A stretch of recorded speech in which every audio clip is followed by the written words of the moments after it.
گنجکی باجار موصل لسردم چکدارین داعش خوش چونا دروی مال به بهرد کتنو وکو زیندانیک بو ماویزده تری 2 سال و 6 مهان دناوا مال دا جیانا خود بتسر جبر ترسا چکدارین داعش و اوی دمی خو فیلی نیگار کشی دکتنو وین سرنش راکش درست کت و حتا نوکه بویا نیگار کشک بناو دنگ لسر آست باجار موصله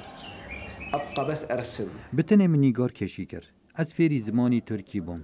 به نیگار کشی من خواست هنر خو قایم بکم لدما از دمال دابوم من اف گرتی خانه بکار ایناد و روش بروش من خو پیش خست و هلبت مال با من از هاندام داعش لدیف نیگار کشان دگرا لجم داعش ام داخواست کری بون به تایبت ام نیگار کش لجم داعش داخواست کری بون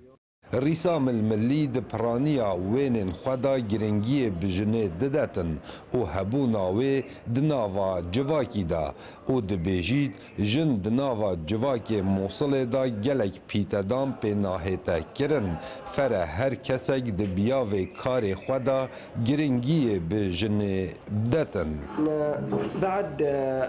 تحررنا من داعش پشتی ام هاتین آزاد کرن جبن دست داعشه از آزادیا جنین موصل به آزادیه که داخستی دبینم براستی از هزدکم جن بند کریه چه جمال باته یان جعالیه هندک خورتاوه من بریا هنر خو جن ناساند به قلم خو هجی گوتنه رسام الملی حتی نوکه پتری 100 تابلوین جدا جدا درست کرینه و هر ایک رامانا بابتکی ددتن کو گریداینه به جواک موصله